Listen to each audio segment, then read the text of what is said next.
Just a flyer here. Oh, okay. We're asking questions on every candidate, regardless of political party affiliation. Talking about corporate control over public policy and campaign donations and all that stuff everybody's sick about. And Kevin. check out our website there. Hey, John.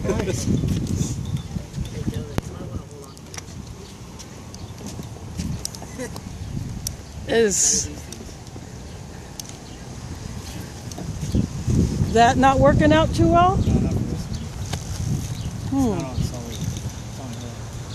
Yes.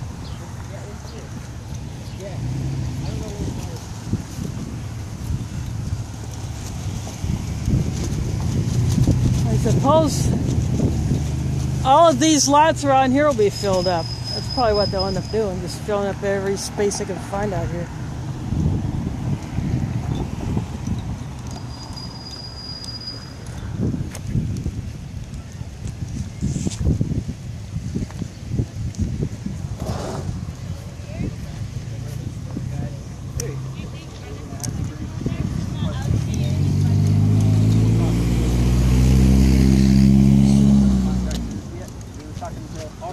About governing under the influence from corporate money and control.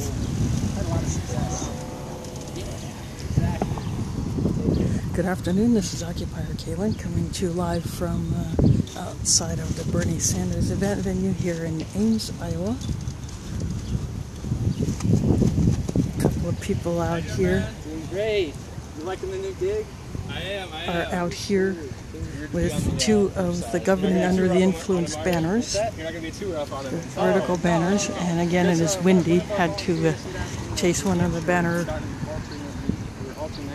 poles even with the cat litter bag on it because of a big gust of wind, but there are a couple of questions that are being raised specifically to Bernie Sanders We're kind of leapfrogging. about campaign donations from corporations that run or promote or are any other way affiliated with for-profit prisons, especially immigration detention facilities and Pentagon contractors and others as part of the military-industrial complex. In fact, I mean, still half an hour before. And so flyers are being passed out, and We got speakers outside, though. So, are you going inside or are you going to be out here? How are you, Kaylin? pretty good. I might go inside after a while. How do you like your See if this will get me in. I don't know if it's a paid event or just anyone can go in or what. So. Yeah. It's, you're doing like training science things or? We're asking all candidates questions. Yeah. About politics. Filming this on our website. Yeah. Okay. Sweet.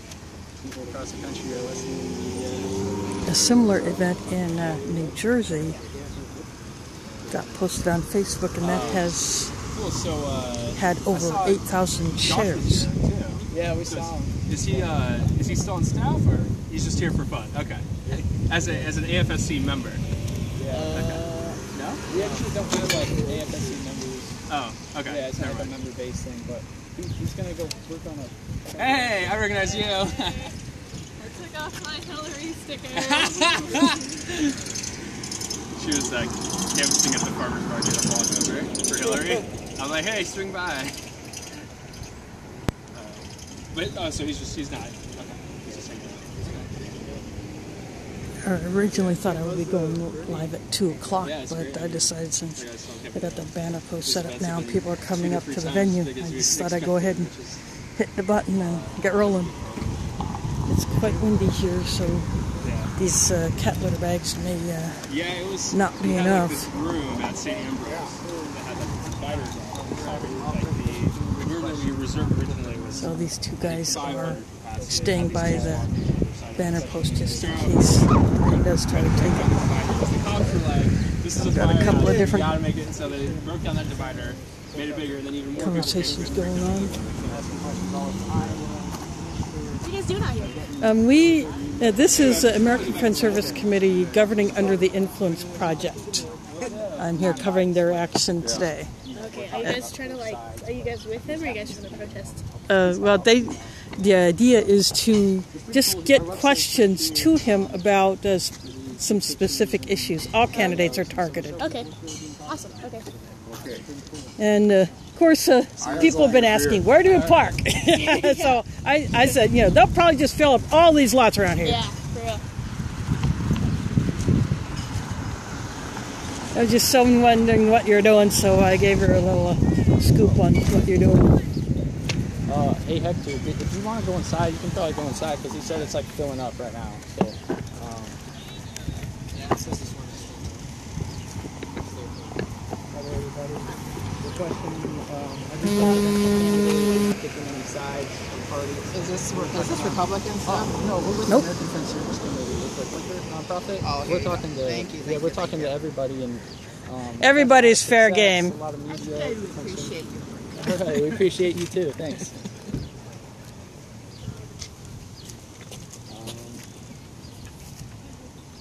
So you're probably gonna go inside. It said like it's filling up. You want to take them down, or you want to keep one up?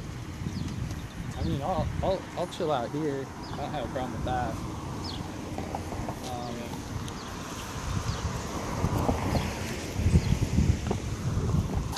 So if there's people walking on that side too.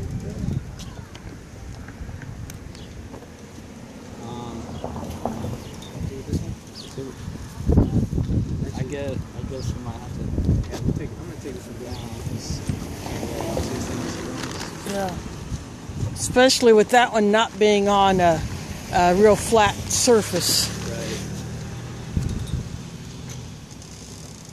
Yeah, People are just walking in from that side too. Yeah, if a few more were out here to help you guys do this, then you could probably have, keep a better eye on it.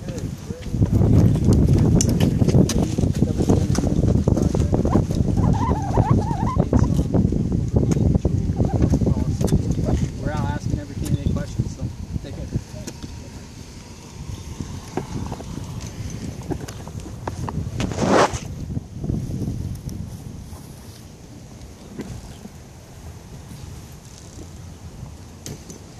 How you doing today, sir? We're questioning all presidential candidates. We've heard Dog Burning a few times and a bunch of other of those people on the shoes. Yeah, we've done super Martin O'Malley related, but government under the influence of corporate money and control, through millions in campaign donations and lobbying over public policy, immigration, Pentagon spending.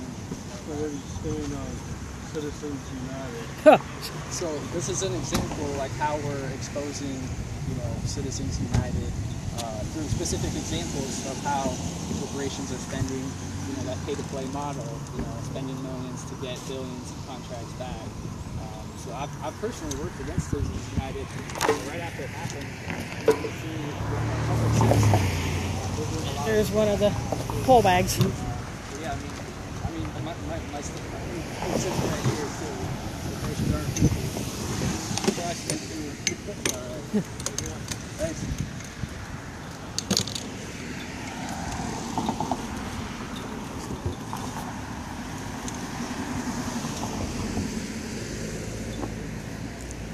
I'm not sure what intersection this is.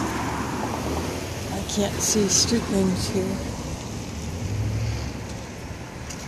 I think this. And I'm not going to go to the opposite corners, just look at the street signs. But this is a happening place. All these lots around here are going to be filled up.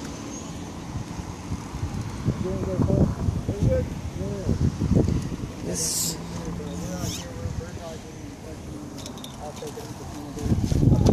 is near the downtown area of Ames, close to 5th Street. So for any of my viewers who may be familiar with Ames, Okay, Iowa. our website getting a lot of attention, so check it out. All right, the website's on there too. GY.ac. Thank you. The building is the Torrent Brewing Company.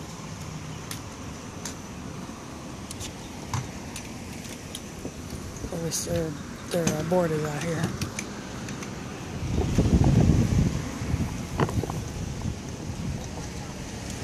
Hello. How are you? Good. Okay then. Hello. You guys are doing that. Yeah. Yep, I remember you. Very good. I like that a lot. Yep. Had to- We actually, there are other volunteers in we're over Iowa, but New Hampshire too, for an alternate for 8,000 shares. And asking questions about renewable detention centers. To Bernie too. Yeah. A lot of success. I had to take one of these down because with just these two here besides me. Oh. There's a lot going on today. And we're going to Martin O'Malley later today too. Where is he? He's in Des Moines. Oh, okay. Okay. He just announced today. I know. He needs to be. Time to start digging up the dirt on O'Malley. Absolutely. Absolutely. Oh, cutie alert. All right. Presidential candidates. I don't know if you're going inside to Bernie or not. Yeah, we are. Yeah, You're we've so talked to him cute. Before, and even in New Hampshire, we're all over New Hampshire and Iowa. And governing under the influence from corporate money control. That's the name of Okay. our project here. And, Oh, there is a cute little pup. answering a lot of Little success dachshund going by. being talked about in the political spectrum. And Okay. We're not affiliated with anybody or any party, so it's kind of the best part because everybody can be part of the problem, but they can also be part of it. You ready? Okay. People have talked about Yep. each other decide or how far they stand. Here, I'll give you Too much money those. going politics, so. Thank you. I appreciate it. Alright, we're gonna go inside. Alright, hey, so yeah, try and ask that first question. Just try and just be ready for it. I'll head in there too. Alright, sounds good.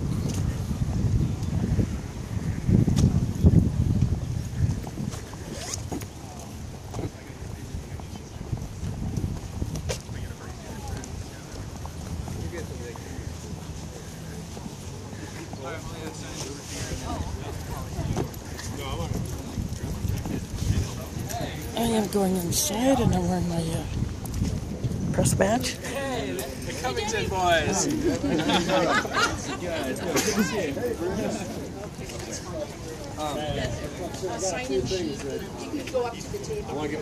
Yeah, go for it.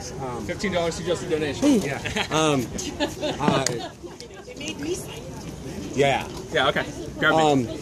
Can I get a little bit of swag to kind of get Morphy so that he can spread that out? You got it. Hey, you. Hey, you. Now I'm in your turf. I got it right out here.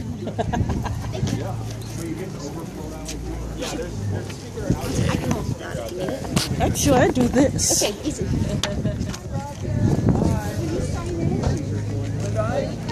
You can also sign in at the table.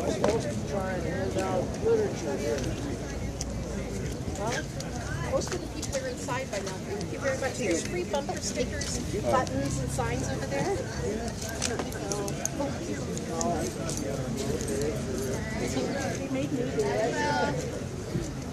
Kaylin. What? We have sign-in sheets. Hi. Hello. How are you? Long time no see. Yep. What are you up to? I'm Obviously here. live streaming. I see. I'm actually live streaming. Oh, you have a nice stick for it too. Yeah. Yeah. Bodies in the room and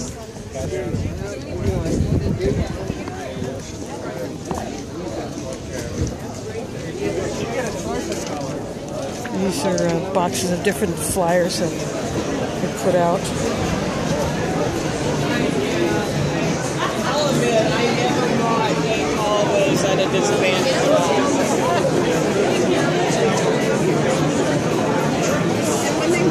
Running into some of my fellow occupiers and other CCI members.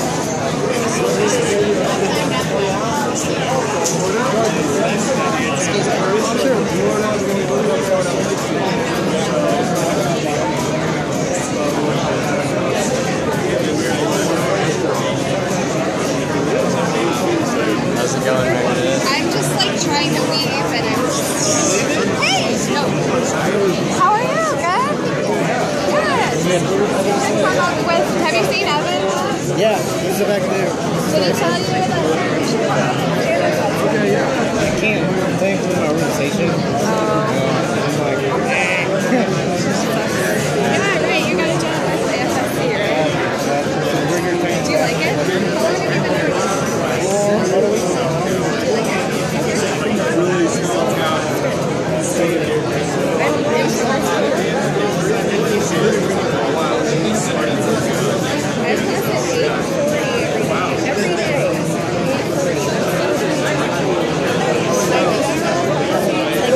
like we are pretty much collecting in the front part of this bar.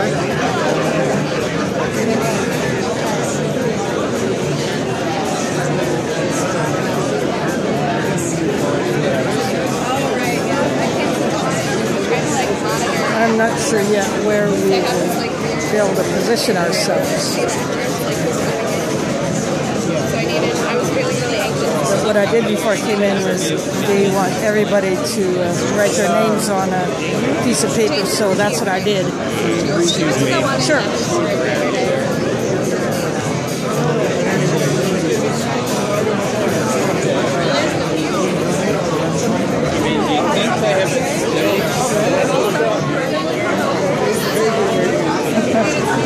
I think we're all just kind of disconnected here. It's not crowded. Yeah, it's like tight.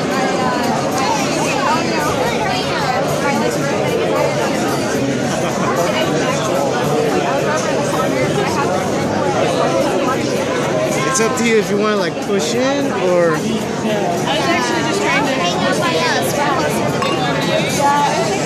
What? More of you are just dropping off your old. Okay, cool. I'm dropping off my old.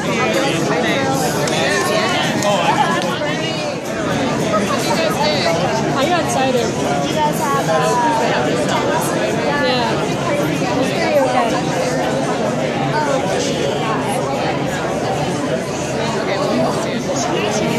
Raise my stick up to kind of get above the crowd.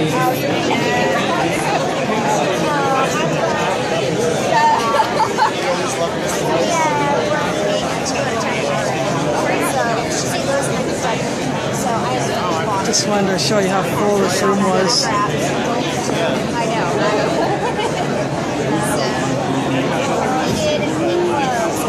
One part of it is a conference, so I have to actually not really.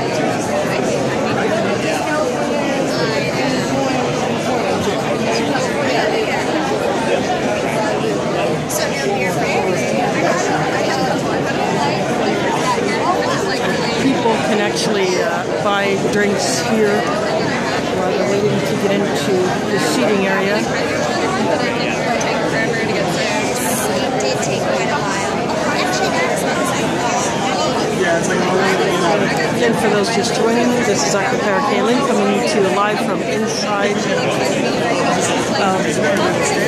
Bernie Sanders venue inside of a bar. I would worry about it. I believe there's a room attached to the bar where everybody will be able to sit to listen to him, and some people will be trying to ask specific issue questions. So I'm here in Ames, Iowa. I managed to score a ride out here with a couple of American Friends Service Committee members who are doing what's called bird dogging.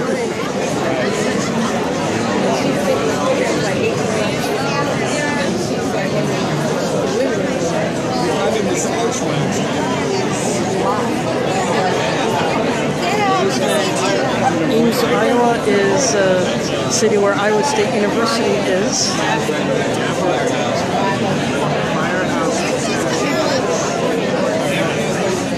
And the venue that I'm at is near the downtown area, near 5th Street in Ames. Yes.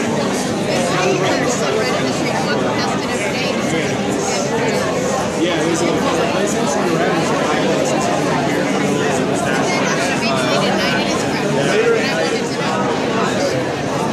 I just found out about it.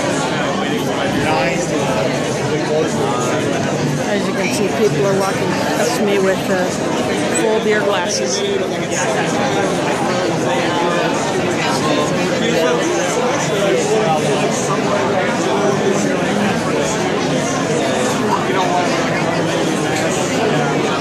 The summertime, I'm like, you know, my shoes,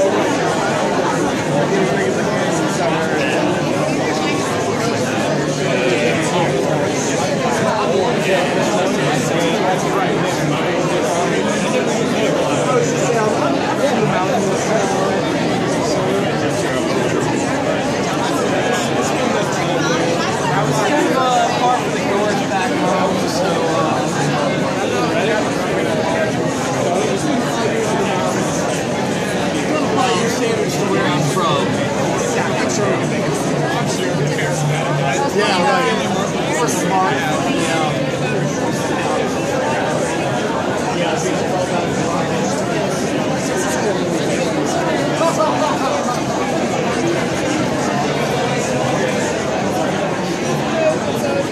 I'm just looking around to see where I might be able to position myself.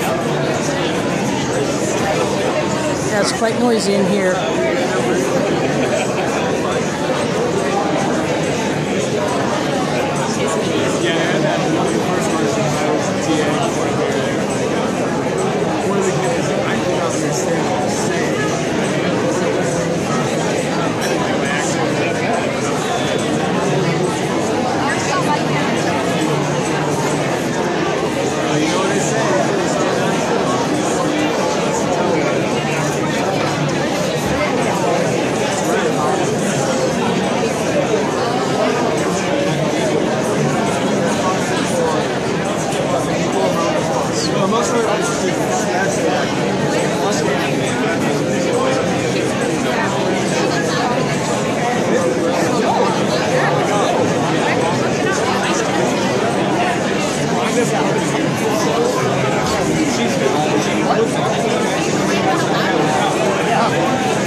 Good thing you brought that stick.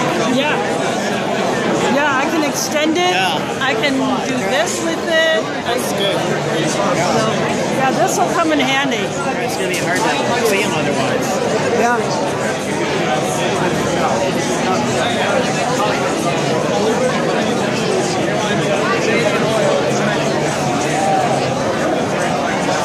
I'm live now. Is there a trigger on that down below? So that you... No, I'm live. Oh, you're just live. Oh, you're live. Okay. Yeah, I'm live streaming. Wow. There are some monopods that have a Bluetooth feature that you can use to control your camera with it. But I did not want that because I live stream. I don't need that. You know, and so it's not gonna like fill up your memory. No, because I'm not storing. Okay, so you're not storing it. It's a live broadcast. Just like a live TV broadcast, but on a much smaller scale. So this goes up to the Ustream server where people can watch it from there.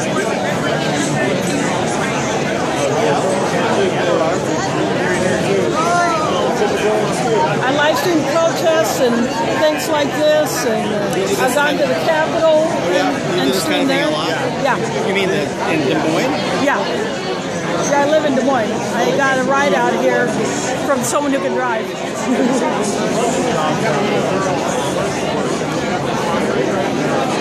I got started with the Occupy movement doing this. Oh, okay. Wow. And where did you go do that? In Des Moines? Yeah, in Des Moines.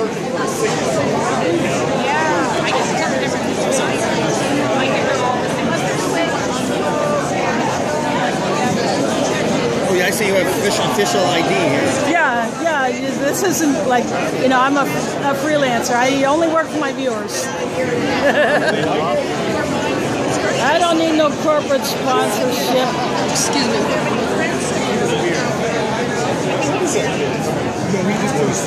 I would refuse it if I was offered.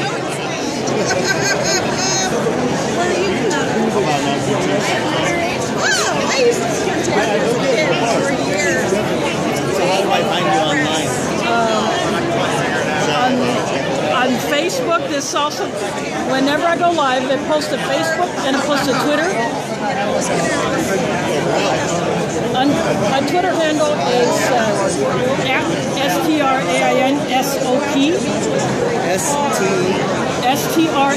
STRAINSOP.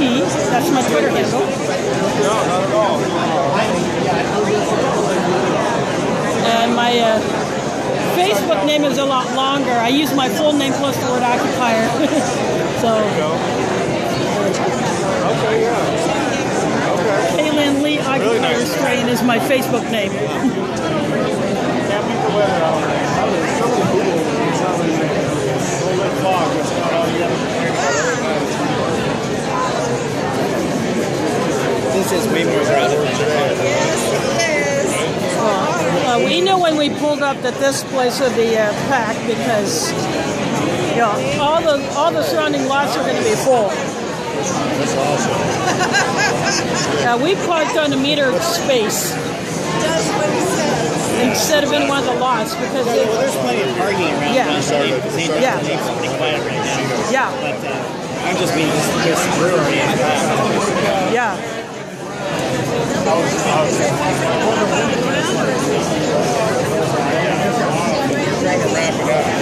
I'm also involved with the back and pipeline. Trying to stop that thing. Yeah, Ed Fallon got arrested at Governor Branstad's office, and he took a plea, and all he had to do was he got a symbolic day in jail.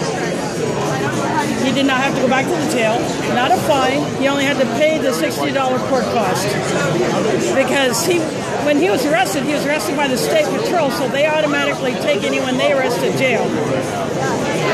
And so he got credit for the time that he was already in the jail, so he didn't have to go back. And he was trying to get Governor Branstad to give him a response, his position on the back and pipeline.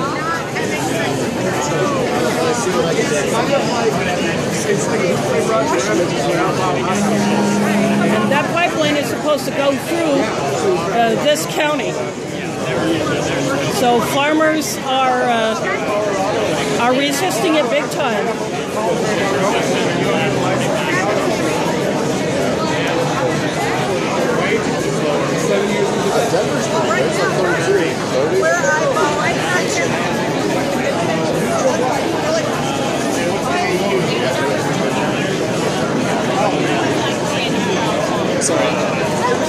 I'm just moving so they can go by. Sure, yeah. That's okay. It's packed like whales in a sardine can. It's crowded. How'd you get there?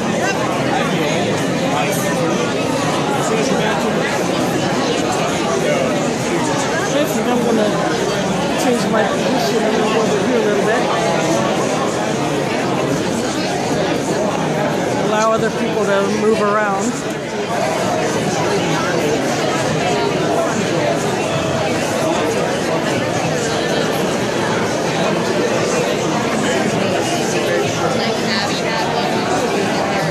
Let's give you another look at the growing crowd in this place.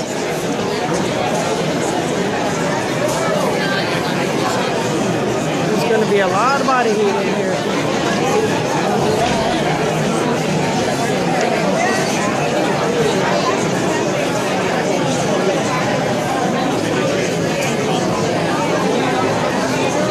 This county is Story County, and this is one of the counties that is in the path of the proposed Bakken oil pipeline. And that's what I was telling that guy who was standing next to me for a little bit.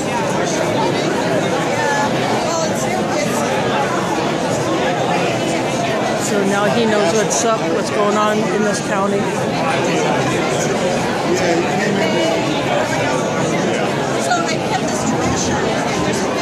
So for this event, the hashtag GUI for governing under the influence is governing under the influence of corporations and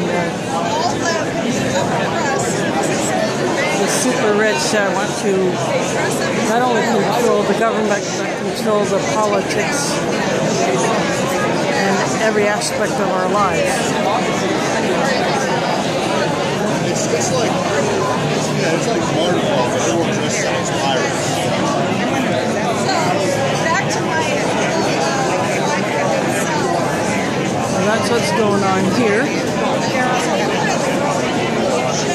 And, a lot of us, sure, a lot of us here are just waiting to get to wherever we can go for when it's time for Bernie to come out and give a speech.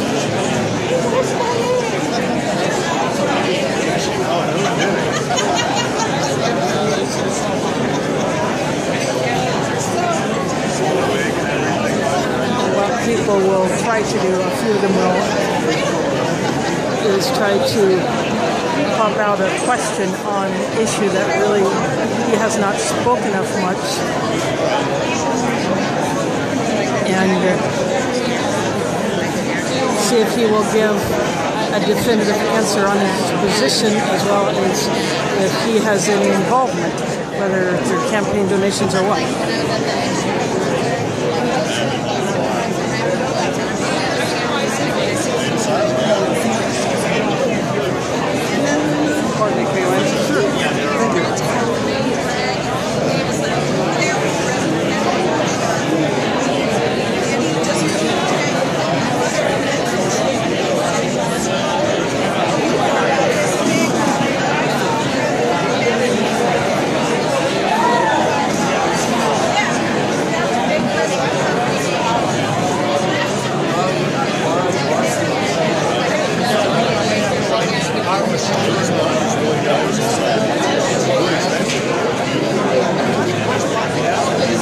At least for this bar, this event is going to bring them a lot more income than they otherwise would on a Saturday.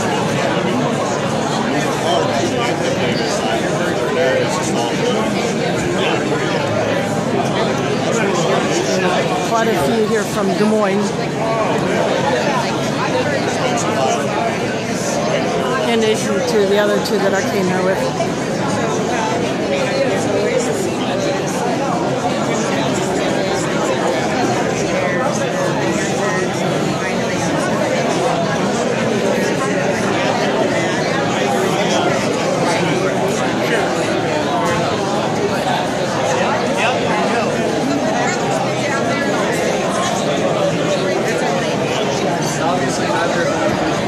Some of them, as you can see, are holding some signs. Some have stickers. Or they have campaign buttons.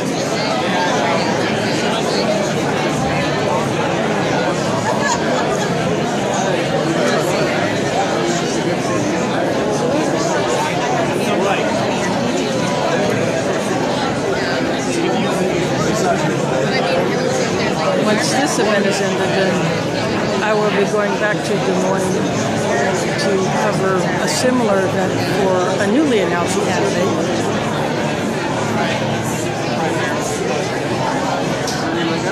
And I'm already blanking on his name. He's so unknown to me.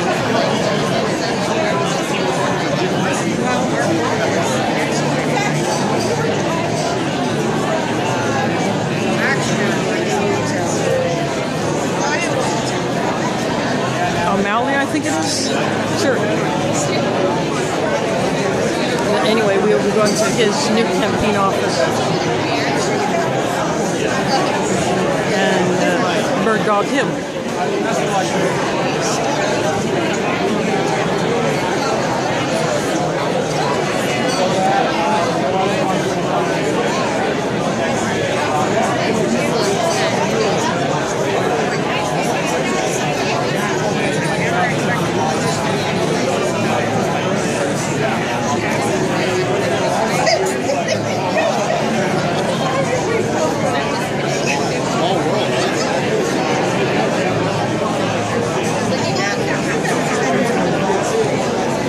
This event is supposed to actually start at 2 o'clock.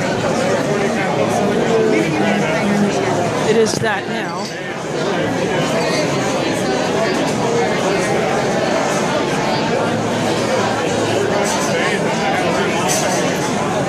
But I have no idea where we will sit or if we just have to stay put here. Or whether or not he will have a mic. I'm waiting with everybody else to find that out.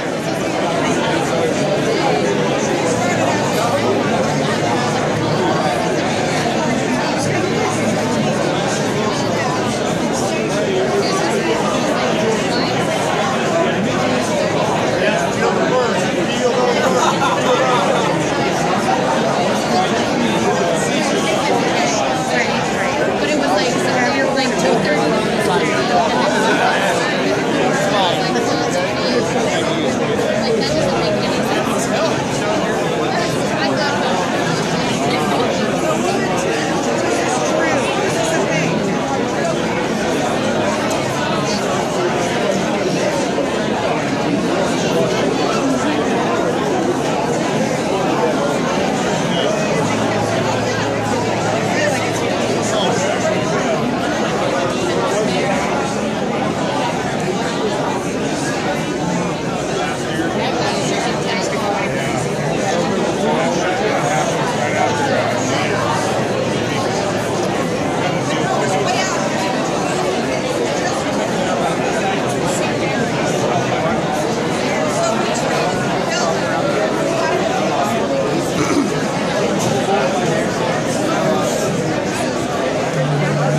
picture taking going on. People trying to raise their phones up.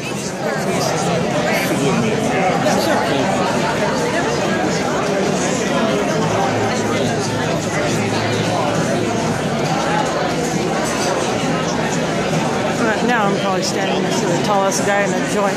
He doesn't need one of these monopods to get his phone above the crowd to take pictures.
Trying to maneuver closer.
Might have to extend this even farther.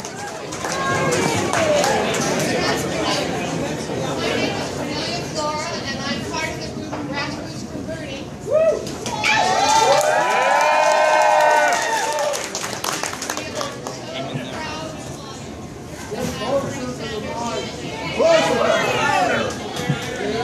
I'm going to have to see if I can get close because I can't hear it all. Louder. Okay. My name is Cornelia Flora, which doesn't matter very much.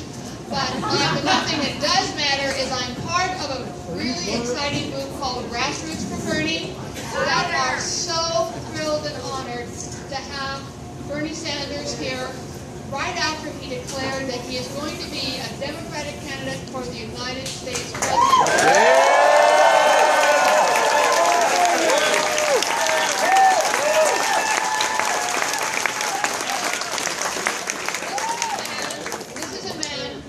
Government and understands how it's possible to make people's lives better, but not have an intrusive power in everybody's mailbox or telephone.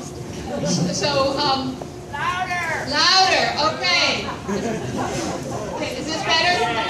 He has an amazing history of both administrative and legislative accomplishments, and most importantly, he has a vision for a United States that is just and fair to all people who live here. Please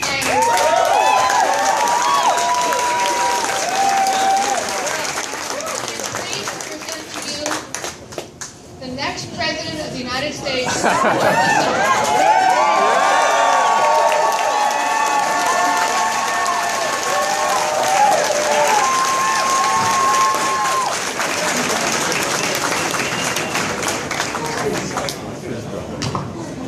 Crisis already. Okay. Okay, can people hear? Not in the back. Okay. This is an incredible turnout. And I want to thank all of you for being here and for the organizers of this event for their help in making this possible. And to all of the folks on the outside, thanks very much for being here as well.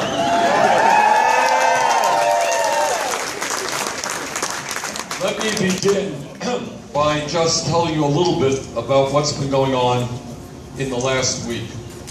About a week ago, we had, less than that, my goodness, it was Tuesday. In my hometown of Burlington, Vermont, on Lake Champlain, we had over 5,000 people coming out to formally kick off the campaign. Then we went to 3 events in New Hampshire in which there were overflow crowds, and in Portsmouth we had about 700 people out. And then we came to Iowa.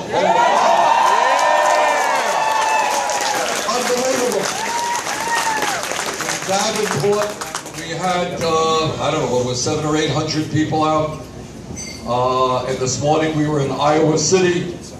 I mean, the place was small, and look at what's going on here. So thank you very much all for being here. All right, what I want to do is do what a lot of politicians don't do and what the media doesn't do, and that is actually talk about the real issues impacting people's lives. How's that?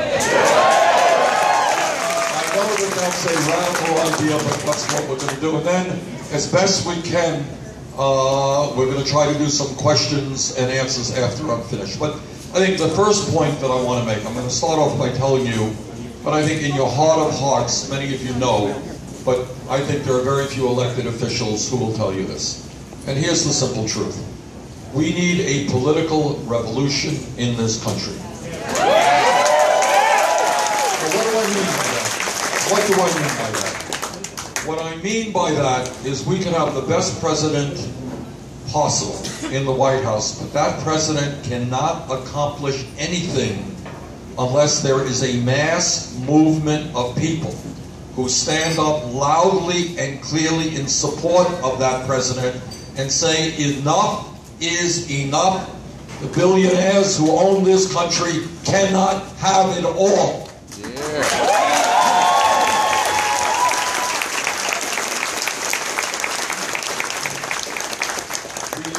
Country and a government which works for all of us and not just a handful of wealthy individuals. And the point to be made is that nothing happens unless millions of people make it clear that it must happen. That government must respond to our needs and not the needs of the few. So let me just touch on a few of the issues that are out there. In my view, the issue of income and wealth inequality is the moral issue of today. It is the economic issue of today. It is the political issue of today.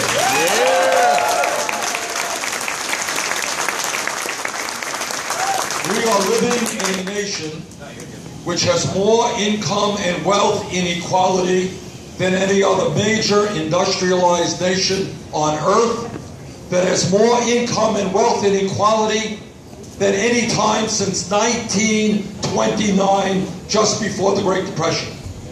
We are living in a country, if you can believe this, where the top 1/10 of 1% owns almost as much wealth as the bottom 90%. We are living in a country where 99% of all new income is going to the top 1%. We are living in a country where one family, the Walton family, owns more wealth than the bottom 130 million Americans. We are living in a family where in the last 2 years, the wealthiest 14 people saw their wealth increase by $157 billion, which is more wealth than is owned by the bottom 40% of the American people. This type of income and wealth inequality will destroy this country if we do not begin to turn it around.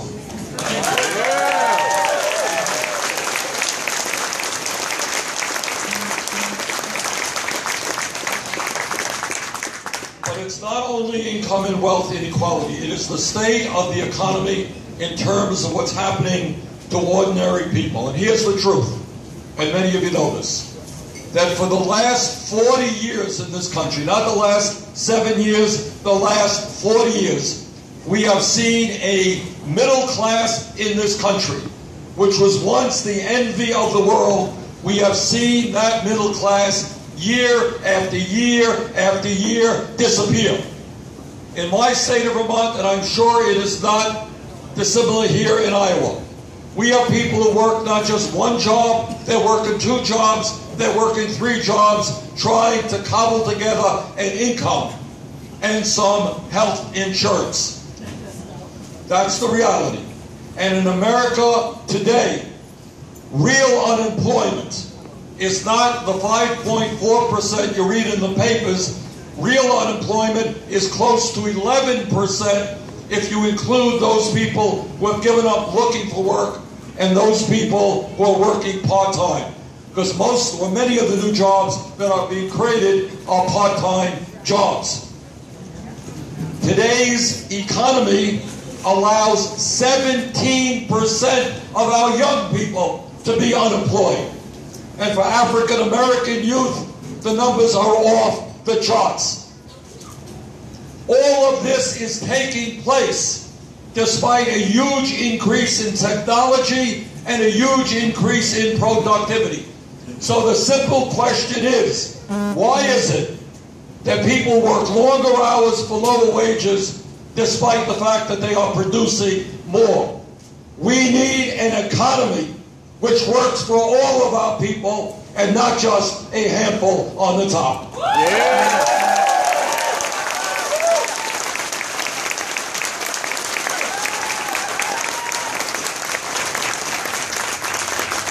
Income and wealth inequality is an evil unto itself, but it spills over to another enormous issue.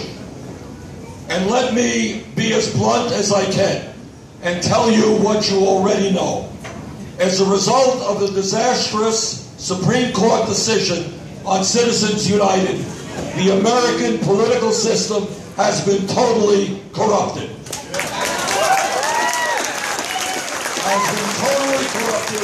And the foundations of American democracy are being undermined. What the Supreme Court has said to our people is what they have said is, okay, the billionaires already own much of the economy. We are now going to give them the opportunity to buy the United States government and state governments all over our country. And that is not what democracy is supposed to be about.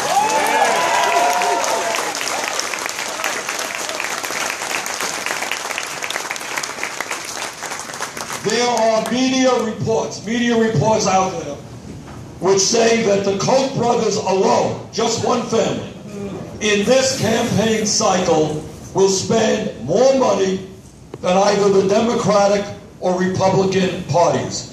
One family spending almost $1 billion, maybe more, to elect candidates who will make the rich richer and everybody else poorer. Brothers and sisters, this is not democracy. This is a movement toward oligarchy. Yeah.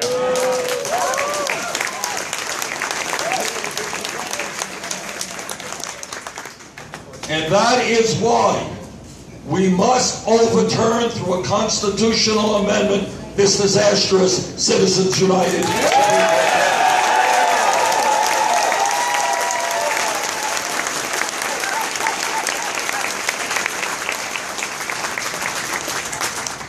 And in years to come, we have got to move this country to public funding of elections so people can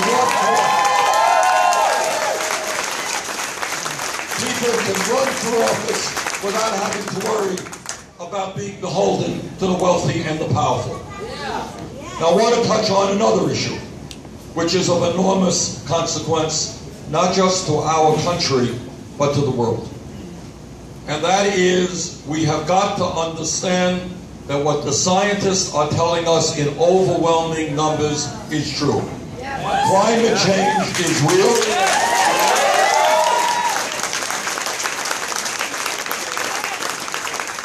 Climate change is caused by human activity. Climate change is tragically already causing very serious problems, as you all know, in our country and around the world. And what the scientists are telling us is that we have a short window of opportunity to transform our energy system. And if we are not successful in doing that, the planet, in many ways, that we are going to be leaving our kids and our grandchildren will become increasingly uninhabitable. And that means more drought, more flooding, more extreme weather disturbances, more acidification of the ocean and all that that means to mammal life. It will mean more famine in those countries where people cannot grow the food that they need. And it will mean more disease and human suffering. We have the moral responsibilities as keepers of this planet to make sure that we do not destroy it for our kids and our grandchildren.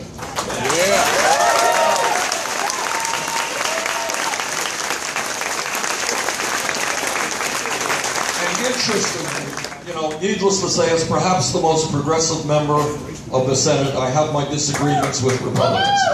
But on this issue, I want to say two things about this issue. First of all, it is an intellectual embarrassment that you have the major political party in the United States Congress rejecting what the overwhelming number of scientists are saying. You cannot run a government, you cannot run a country, you cannot do serious public policy if it's not based on the foundations of science. So to reject that is extremely scary stuff.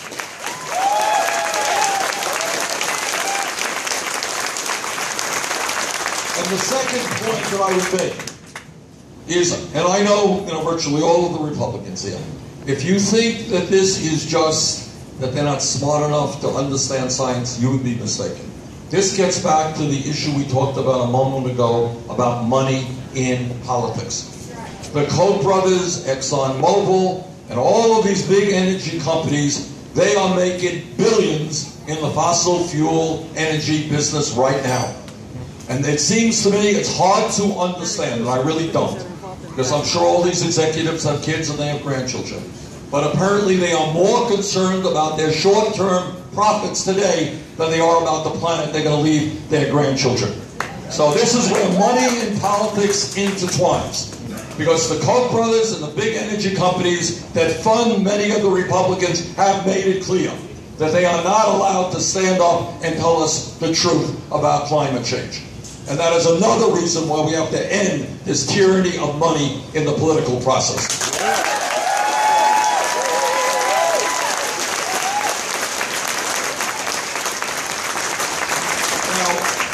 One wouldn't know it by the crowd that we have here today, and especially a lot of young people, and we're so delighted to see you all.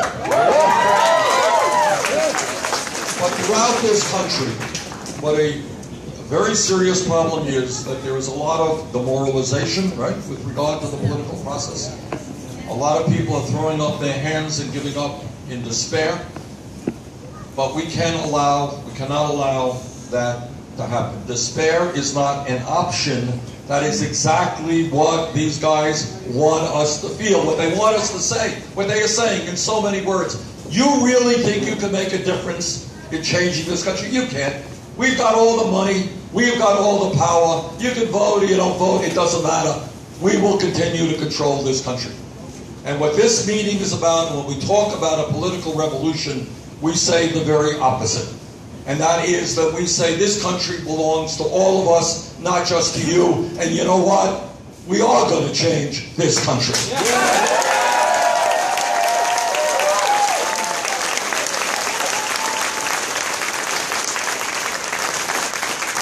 And one way that we do that is that we have a simple and straightforward agenda.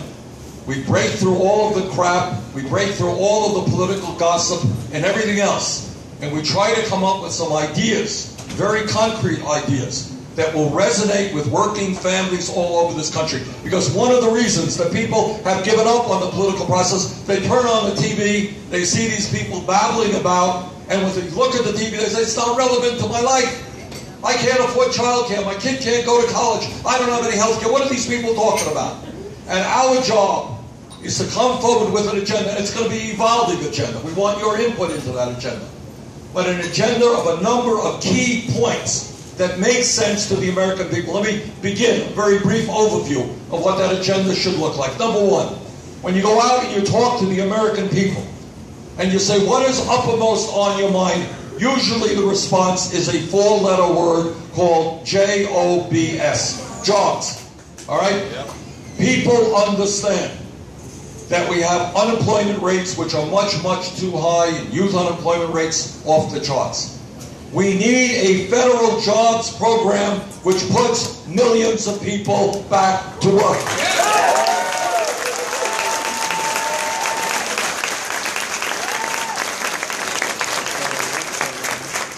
All of you understand, it's true in Vermont, I know it's true in Iowa, and it's true all over this country, that we have an infrastructure, roads, bridges, water systems, wastewater plants, levees, dams, airports, a rail system falling further and further behind the rest of the world.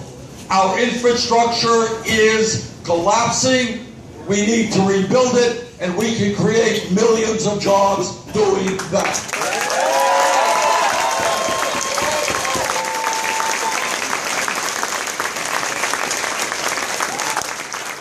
And when you talk about jobs, we have to talk about an issue that the media largely ignores, and that is trade policy. Trade policy.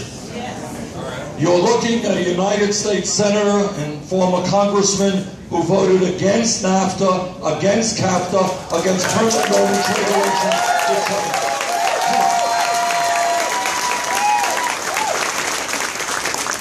And is currently leading the opposition to the Trans-Pacific Partnership.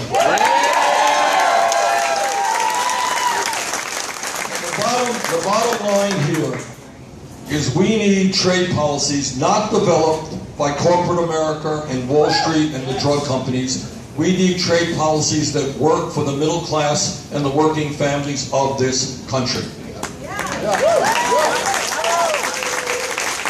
So as president, we're going to rethink our entire trade policy. We're going to tell corporate America that maybe the time is now to start reinvesting in Iowa and Vermont and California, not just in China.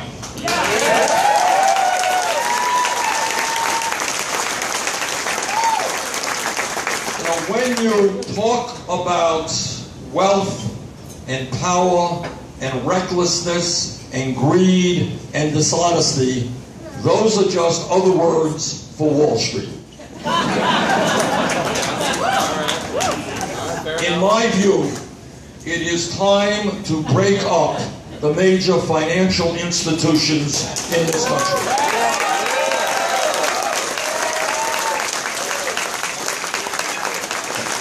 We have 6 financial institutions, most of them larger today than they were before we bailed them out, who have assets equivalent to some 60% of the GDP of the United States of America. They issue most of the credit cards and a lot of the mortgages that we have.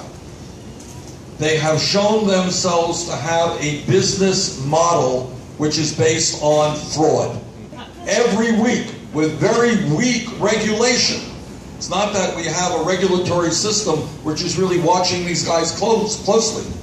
But they are so outrageous here in America and around the world that every other week you're seeing articles about a $5 billion fine here for this or a $1 billion fine here for that. So in my view, we need a financial system in which money goes into the productive economy, into those businesses which are actually producing something and creating jobs, rather than the gambling casino that is Wall Street.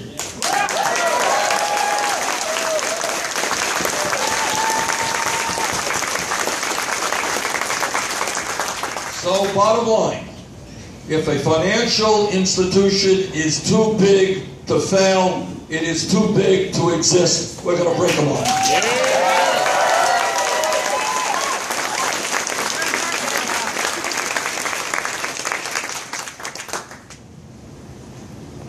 Some of you may know, and some of you may not know, that shamefully the United States of America is the only major country on earth that does not guarantee health care to all people as a right. And that's a shame we have got to end.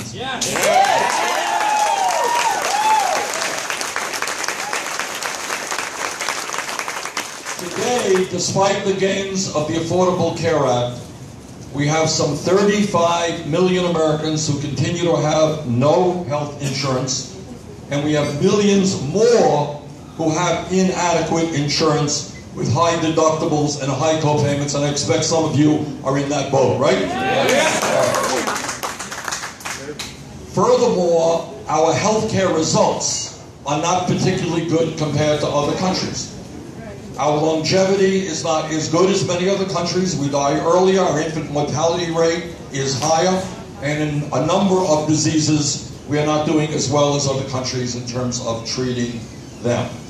So what we have got to do, and again, this is not quite a new idea because it exists all over the world, is what we have got to say are two fundamental things, two major points. Number one, in the United States of America, if you're rich, you're poor, you're black, you're white, you're old, you're young, health care is a right for all people.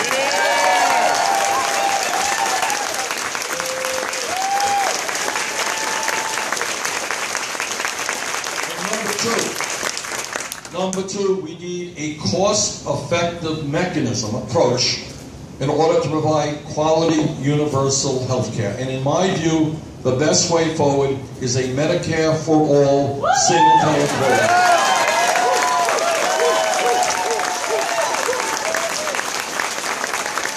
And what that would mean, I want you to appreciate, sometimes we don't fully appreciate what public policy is about, what, say, Social Security or Medicare mean to people. But I want you all to think what a universal health care system will mean in this country. It means that if you get ill, you can go to the doctor and not worry about a deductible or a copayment. It will mean that if you're in a job today that you don't like, but you're in that job because you're getting decent health care, you don't have to stay in that job.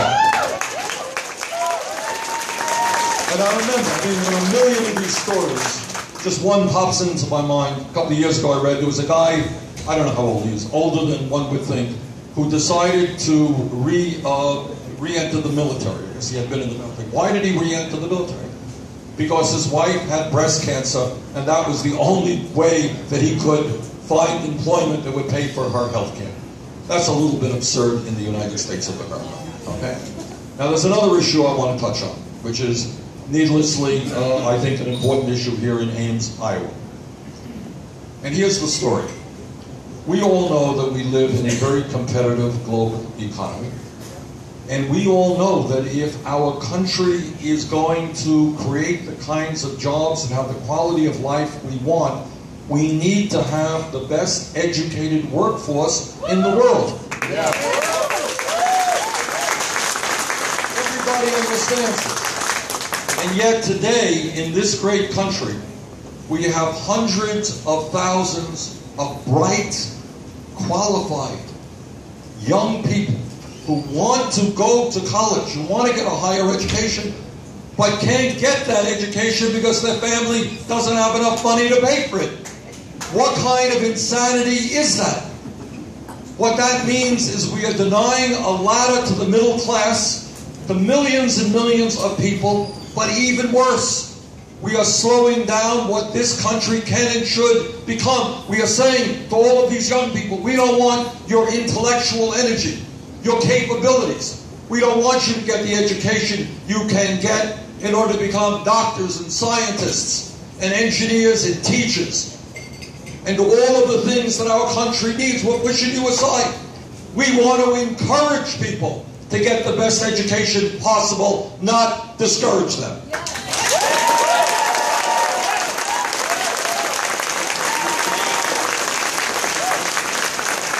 And then on top of that, you get another disaster, which, if you think it through, makes no sense at all. We have millions and millions of people, not just young people, but middle-aged people, who did go to college and came out of school hugely in debt. And they have this debt of $50,000 or $100,000 or more around their necks year after year, decade after decade. There are people who are out of school 20 years. They pay 8-9% interest rates on their debt. This makes no sense at all.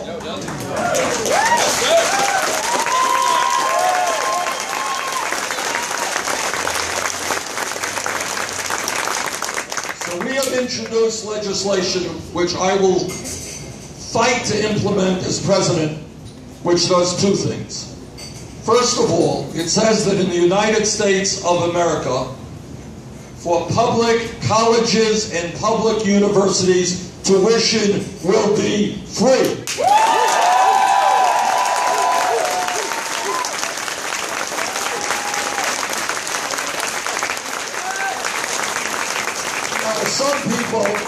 To some people, this may think it's a radical idea. It is not a radical idea. Germany has tuition-free higher education. Norway, Sweden, Denmark, Chile has tuition-free higher education. And you know what's even more ironic? 45, 50 years ago in the United States of America, we used to have tuition-free higher education.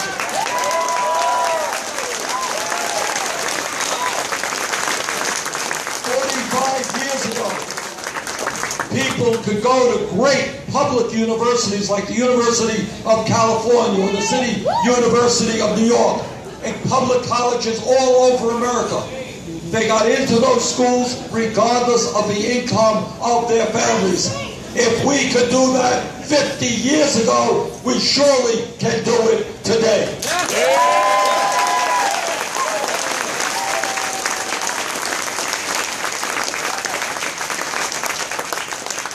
Secondly, in terms of student debt, here's the absurdity of where we are right now. If one of you went out to a car dealership today and you wanted to buy a new car, you could buy that car with 1 or 2% interest rates. Millions of people refinance their homes and their other debt when interest rates go down. But graduates of college are stuck with high interest rates. Guy in my office paying 9% interest on his student debt. So we're going to allow people with student debt to refinance their loans at lower interest rates.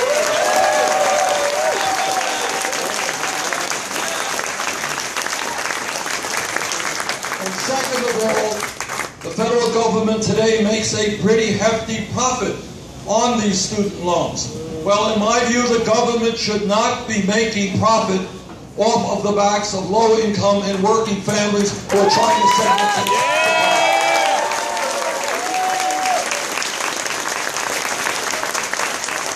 So if we do those two things, we can go a long, long way in lowering student debt.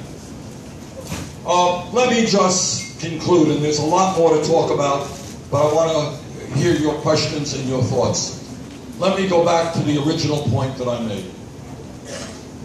What the Republicans and what the Koch brothers want is a demoralized American public, where people feel helpless and don't believe that change can take place, where billionaires buy elections, where voter turnout is extremely low. That is their idea of democracy. It really is. And our idea is a very, very different one. Our idea is that there's something fundamentally wrong in this country when in the last election, 63% of the American people didn't vote, 80% of young people didn't vote. So what a political revolution is about is to make sure that all of our friends and our neighbors and our family understand that we understand what the Koch brothers understand. When people tell you that politics is crap, why are you coming to meetings to hear from a senator that no one has ever heard of, from a state that nobody knows about? Right. Why are you so dumb to waste your afternoon in a meeting like this? Tell them that if the Koch brothers, the second wealthiest family in America, are prepared to spend $1 billion on the election, if they believe that politics is important, maybe folks who are trying to afford to go to college or pay for their health care bills, they might understand that politics is important as well.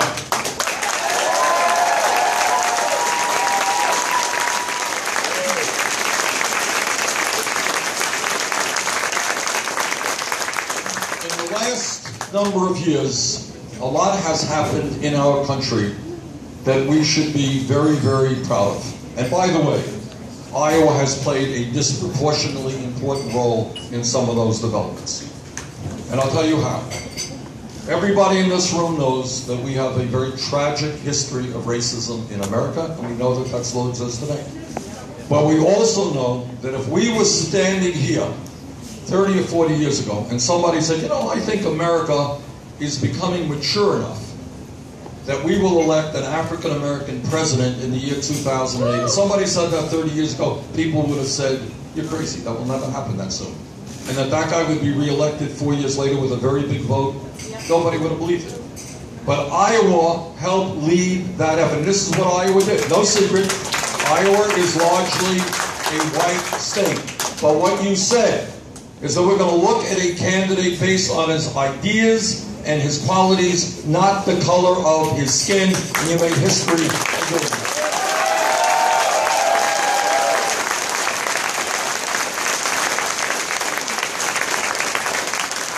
And there's no question that we still have a lot of racial issues, very serious problem. We should be proud that as a nation we have made some real advances. Women's rights. I remember when I was mayor of the city of Burlington in the 1980s, we appointed the first police officer who was a woman.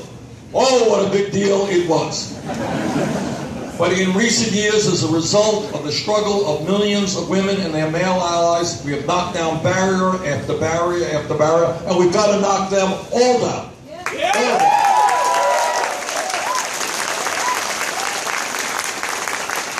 Which, among many other things, means pay equity for women workers.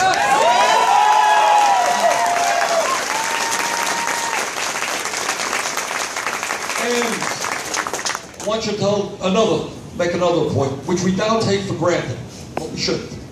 50 years ago in this country, 60 years ago, 100 years ago, when a couple had a baby who had a disability, you know what happened to those babies in those days? People were embarrassed, they were ashamed that they had a child who was disabled. The child would be institutionalized, nobody would know about that baby. That child would be kept out of sight. As a result of a lot of work on the part of the people in the disability community, and by the way, your former Senator Tom Harkin.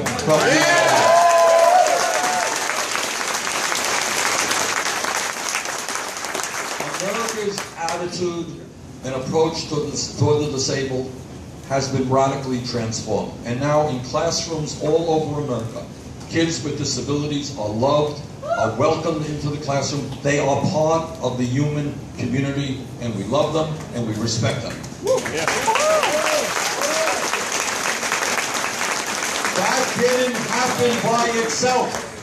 It happened because millions of people said enough is enough.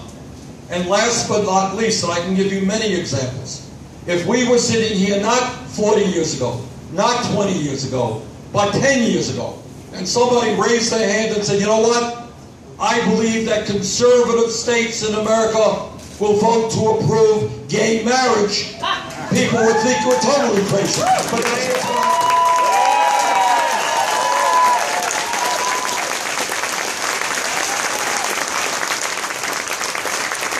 and on that issue, I'm proud of my state of Vermont for helping to lead that effort. But here's my point. What's my point? We have become, over the last decades, a much less discriminatory society, and we should be proud of that. But there remains in front of us one enormous struggle that continues, and that is the economic struggle. And in that area, not only are we not gaining, we are substantially losing ground. The rich are getting richer. Almost everybody else is getting poorer. We have in this country today 45 million people living in poverty. We have kids who are hungry. We have massive income and wealth inequality, which is getting worse and worse. And these guys on top, Koch brothers and these other billionaires, they are very religious people. Their religion is greed. And they want more and more and more. And in their way to get more and more, they are prepared to destroy Social Security and Medicare and Medicaid, Environmental Protection Agency, you name it. They want it all. So the question that we face right now is, can we effectively organize? Can we educate our brothers and sisters? Can we make sure that people do not continue to vote against their own best economic interests?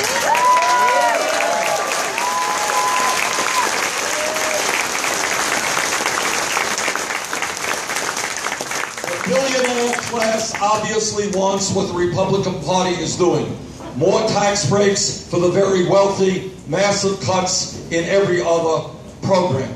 But honestly, I do not believe that that is what the average Republican in Iowa wants to see. And our job is to educate and organize. So let me just conclude again by thanking all of you for coming out today. This is a fantastic turnout. And if we stand together, and by that I don't only mean in this campaign, but as a nation, if working people in the middle class stand together, there is nothing that we cannot accomplish. Think big, not small. Let's go forward.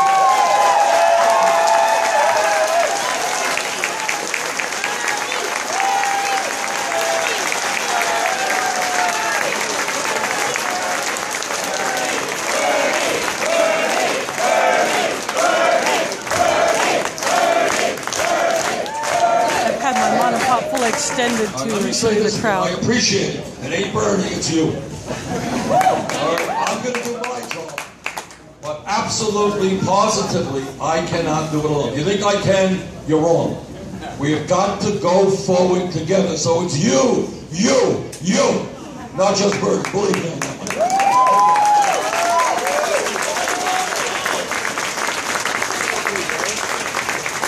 I just want to say a couple things. My name is Phil Fioramonte. I've been with Bernie a long time. It is great to be in Iowa and great to be in Ames. We've had great turnouts. I want to thank you all for coming out. I want to thank KHOI for broadcasting this today. Thank you very much. I want to thank folks at Torrent here. Thank you for allowing us. A couple of quick organizing messages, okay? We can win this thing, but this is going to be a people-powered campaign, and we're going to need your help. So a couple of things that I want you to be aware of. We have a couple of organizers on the ground in Iowa now. We're going to have more. But if you want to get in touch with them and get to work, you can email them. Evan Berger, many of you know, he's from Ames. Okay, and Evan is on the ground as an organizer. You can email him at Evan Berger, B-U-R-G-E-R, at BernieSanders.com.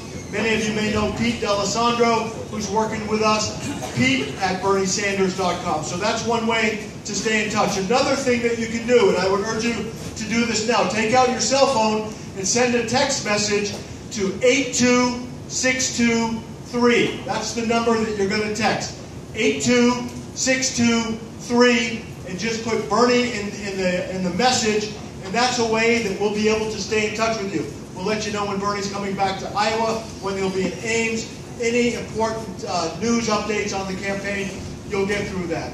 We have a really good webpage, and it's going to get even better. And we want to encourage people to have it be a two-way process on our webpage, not just giving you information, but we want to hear from you. That's BernieSanders.com. BernieSanders.com. Check it out. I urge you to go there, and that's a good way to stay in touch with the campaign. We will have a very active campaign, and we're going to need your help. So really appreciate you staying in touch with us as we build this campaign. Senator wants to say one more word here. Well, let's open it up for questions. Now, how are we going to build? We got a mic out there, or just people going to? Okay, just to speak up as loudly as can. Ma'am, stand up. Tell us who you are. And Mr. Sanders, lifelong Democrat, born a Democrat. Some people who graduate from high school do not want to go to college. Right. They want to go into the trade. right. We need to have money for that. Absolutely right. The question is, not everybody wants to go to college. We need money to make sure that people have training for the trades. God knows we need carpenters and plumbers, and we need all kinds of skilled workers. And we do need to have the courses and the job training available for those people as well. Absolutely correct. Yes, ma'am. thank you for voting with the Democrats.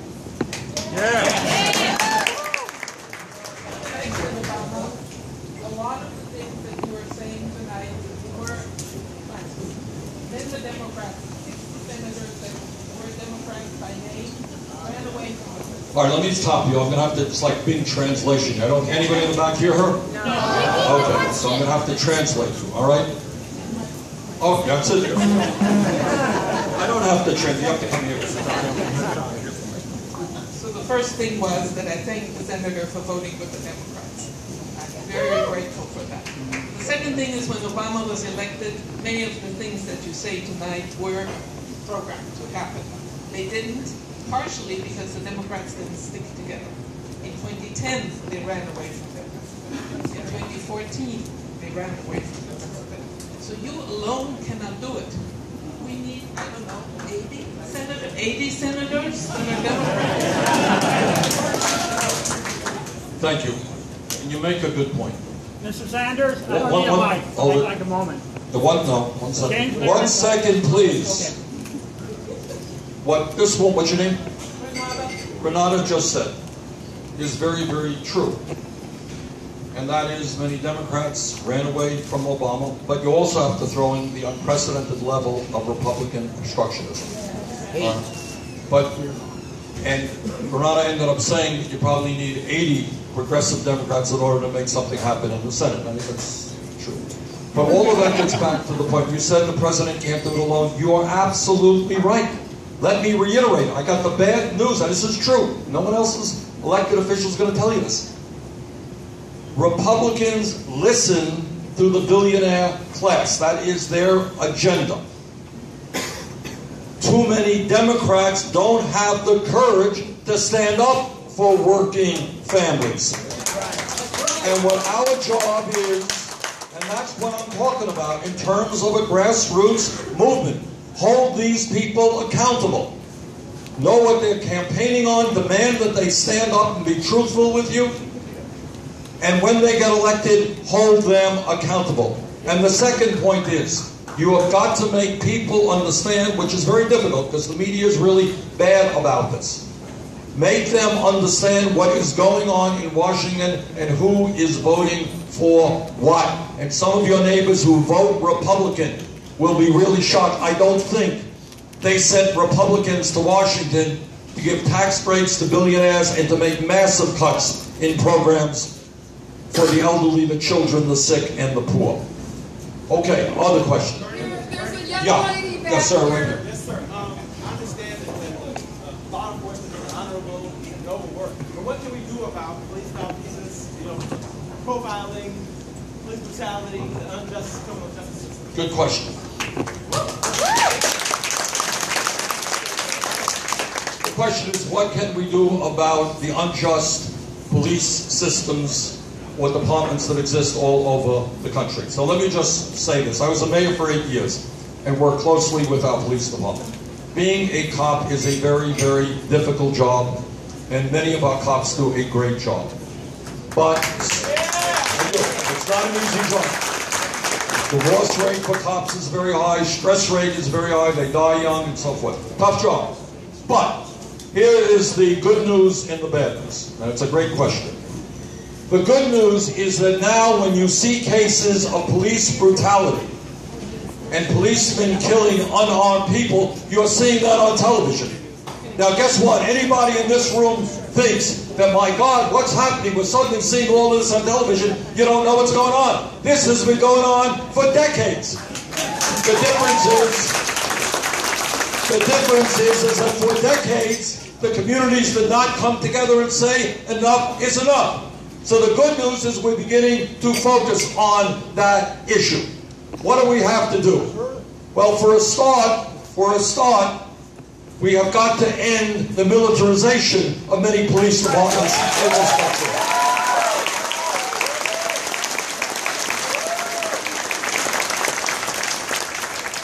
When I was mayor of Burlington, we were moved toward a concept of community policing, which means that the police become part of the community. They know the names of the people in the community. When people are in trouble, they feel confident they can go to the cops for help. You don't want to see or continue to see pictures on TV of police departments that look like oppressive forces, like an oppressive army. That is not what a police department should be. So we need a lot of work.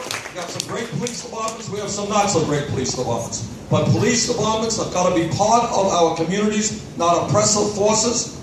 And like any other public official, if a police officer does something wrong, that officer must be held accountable.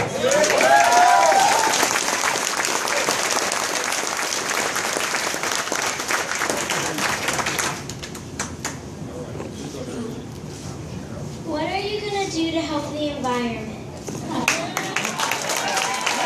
That was a kid who asked that one.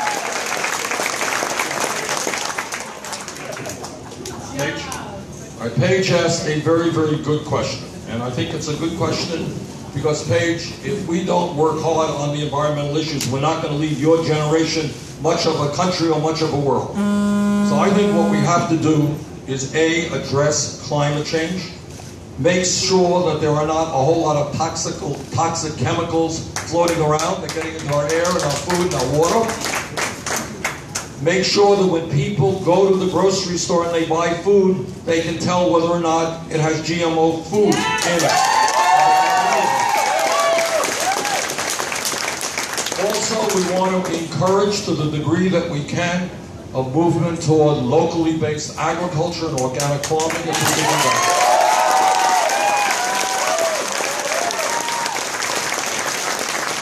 Thanks very much for your very good question. James Merritt from the League of Conservation Voters. Can I have a follow-up question? Excuse me, here's a gentleman who wants to ask a question. Yes, yes. Okay, three quick comments in relation to your financial issue. That's work for a transaction tax or laws. Okay, yes. Have a progressive income tax program to 60% and do not repeal the estate death tax. All right. I'm in agreement with you on all three of those issues. The gentleman talked about taxation.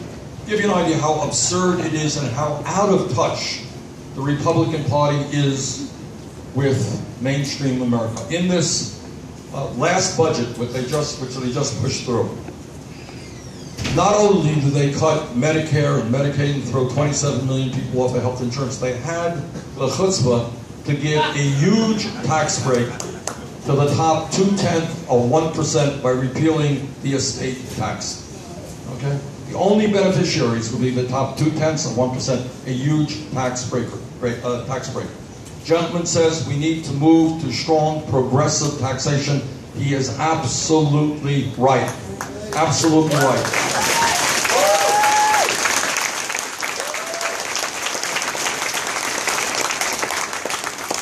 Okay, maybe two more questions, right? Yeah. Teacher. Oh, let's hear from the teacher. That's right. Let's thank our teachers. Thank you.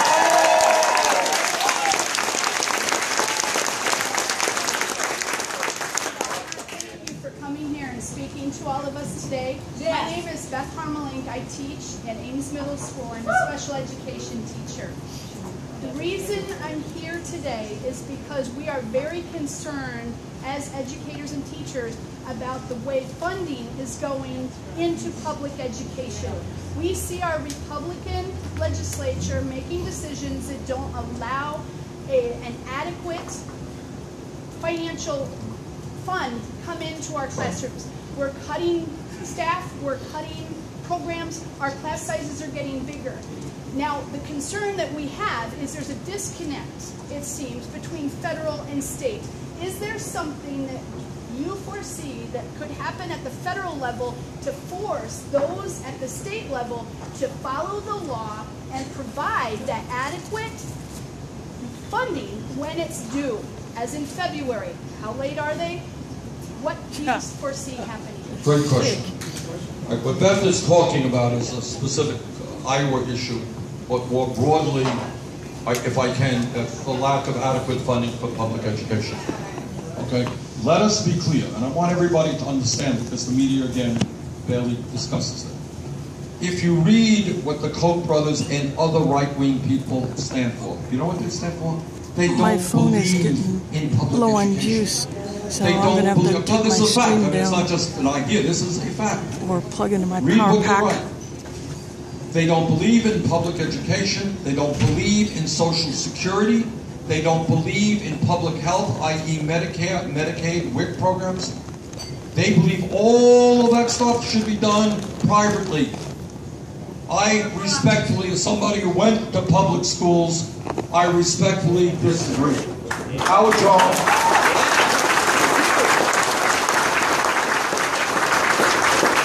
Our job is to create not only a great public school system in this country, but to address, if you allow me, Beth, to take it a step further. Right now, you have working class families in Iowa, Vermont, and all over this country. They go off to work, and they worry whether their little kids, age 0 to 4, are getting decent child care, decent preschool education. We are paying preschool teachers wages often that are lower than McDonald's pays. And that is not respectful of people who have a very important job, or our little kids. We want well-trained, well-paid, well-respected people from child care all the way through the educational ladder. We've got to prioritize in this nation and say that education is the most important thing that we can do.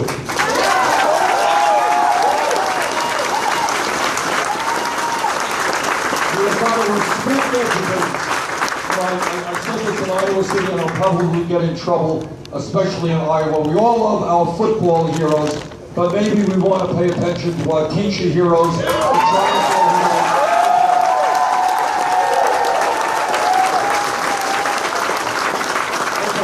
One last question. What are we going to do about the war on drugs? Good. Question is, what are we doing? Thank you for the question. You know what we're going to do? We're going to end the war on drugs.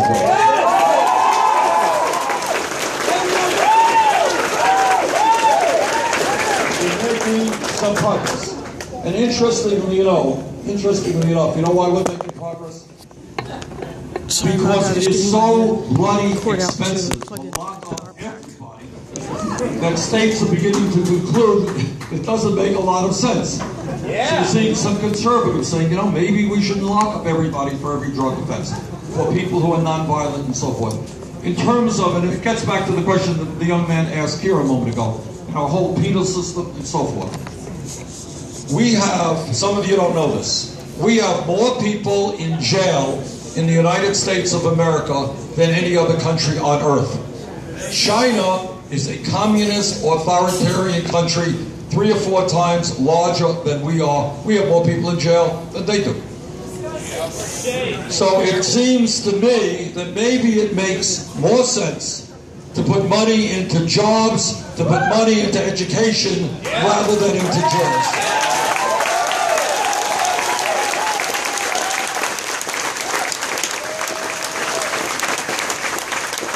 Listen, I can't thank you all enough for coming out this afternoon.